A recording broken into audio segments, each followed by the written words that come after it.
attitude of gratitude. So on this episode, as the thumbnail says, ducking hunt, I'm trying to figure out, who's ducking who. Are you the fan who believes boxers duck each other?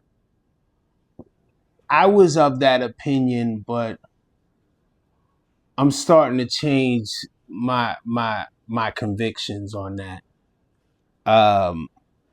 Let me ask you a question. Do you believe boxing is a business? Yes. And seeing that this is a business, you've got your promoter who's your CEO. You know what the promoter does. Gets the venue, supplies the funds for the fighters, all that good shit. Your boxer is your labor slash product. You got your trainer who is your supervisor. He's the one making sure the product is being manufactured correctly, being put together. He's getting it right. And then you got your manager who's like the union. He's gonna make sure you get your monies, your benefits, and all that good shit. So in this boxing entertainment system business, these promoters are understanding that we, the fans, are the consumers.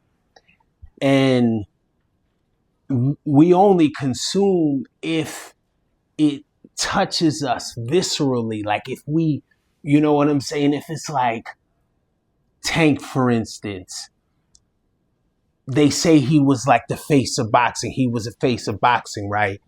And it's like, why? Because he's got that, oh shit factor, them knockouts and, so these promoters have to keep producing that or something similar to it in order for them to be able to walk away with some money, So that's why they say you're only as good as your last performance, because, it's like if you don't perform, your value, your stock kind of drops in the eyes of the fans, which in turn will reflect in pay-per-view buys, will reflect in ticket sales and all that shit. So these promoters their job is not about just, putting together the venue, making sure the boxers get paid. In order for them to continue to make money, they have to move these fighters strategically in a certain way.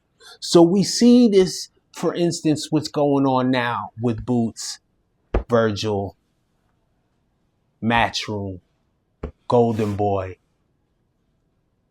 You call Boots over in the ring and you say, Virgil says to him, hey, Chris Mannix or whatever his name is asked, so is this the fight that's next? And Virgil's like, this is the fight that needs to happen. He didn't say this is what's next. This is what needs to happen. And then, later on in the locker room, wherever he was at, he says the next fight he really wants is his dream fight, and that's Errol Spence. Now, I'm not going to go and try to dissect that. Other boxing podcasts have done that. My thing is trying to get to what's really going on. And what I feel what's going on is that it's not the fighter, it's the promoters who are seeing that Boots is someone that can derail the train. And I'm not going to sit here and say that, you know, I'm a fan of Boots and Boots just beats Virgil. This is not what it's about. I feel like the promoters see something in Boots, so now they're talking 10 million. That's the manager of Virgil, 10 million for the fight. Oscar, if the negotiations don't go correctly, then we're just get the Errol Spence fight. And I feel like all of that is because if you put Virgil in a fight with Boots and then he ends up getting beat, what happens? His stock drops, his value drops. And who does that hurt? That hurts the promoter. Yes, it hurts the boxer, but more so it hurts the promoter because they're nothing without the boxers. Man, these promoters, I feel personally, are the ones that are ducking certain other fighters. They don't want their fighter who they are promoting to fight a risk. They're not going to put their fighter in, and it's sad because, I feel like Virgil is such a dog, and I feel like he would fight anybody you put in front of him. But then you have people like Oscar who, he's a businessman. He's thinking he's the CEO. He's got to run his business how he sees correctly. And if he sees a risk, he's not going to risk that because the reward, like what's going to be the reward? His fighter losing? That's not a reward. You know what I'm saying? Like with the, yeah, they'll make a little bit of money, but then the value of his fighter drops. And, they say, once a fighter gets, certain boxer gets, if he gets knocked out, he gets, really beat up, it could derail his career like fully and, end up like Errol Spence who's somewhere sitting on the sidelines and hasn't been fighting. And he was a great fight, still to this day, a great fighter. And, but look at what a loss can do to someone's career. So these promoters are cautious in how they are moving their fighters, and they are the ones doing the ducking. For us fans, we got to stop being so quick to be like, yo, Virgil fucking ducking. Virgil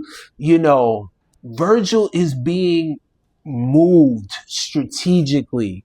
Yes, he's fought certain people, and in certain fights, it was like, damn, Virgil, that was close. So his promoter is now seeing like, yo, this fight, they stood up to each other in the ring and they're like, Boots a big boy. And he's a very skilled dude. Now I'm not going to sit here and put my, I think he's going to win. I think that's not what it's about. This is about these promoters are the ones who are doing the ducking. And that's who we're hunting for. We, the fans, need to start, calling out these promoters. We need to stop calling out the fighter who's been, his whole life training, disciplining, and then, here we go, the fans jumping down his throat. Oh man, you fucking duck, man, you fucking scared. Like, yo, I get it. We're emotional. Like, we're connected to the sport through that, the emotion factor. That's how they reeled us in. But we also have to understand that, it is a business. And this business is about making money. If it doesn't make money, to them, it doesn't make sense. You know what I'm saying? And the Boots fight for the De La Hoya Golden Boy camp, that is a risk I don't think they're willing to take right now. So they can take a fight with Errol Spence if Errol's willing to get back in the ring. I mean, he doesn't have a trainer. if I'm not mistaken. He has been out of the ring for over 28 months. And it's fucked up. You would want to get in the ring with him. I mean, like, come on, like he should have a couple fights back. You know what I'm saying? Like, to get acclimated back to the ring. But you would want to get in there. Like, come on now. Why would you put these Dallas natives against each other when Errol hasn't? But money, it makes sense. Dallas? Oh, they gonna show out for 2 Dallas boys. So Oscar, he knows. He's like, man, what makes more sense? Putting my fighter in there with someone that the probability of him getting beat, it's 50. Let's say it's 50-50. It could be more, but it's 50-50. Put him in there with an Errol who's been out of the ring for 28 months, who don't have a track. Heck, my guy got this guy, and it's gonna make money. That's what we got going on. Tell me what you think. You think these fighters are ducking? I mean, you think these fighters are scared? Is Virgil ducking? And if so, just put it in the comments. I mean, shit. Let's go love and war in the comments, man. Let's shoot it out in the comments. Deuces.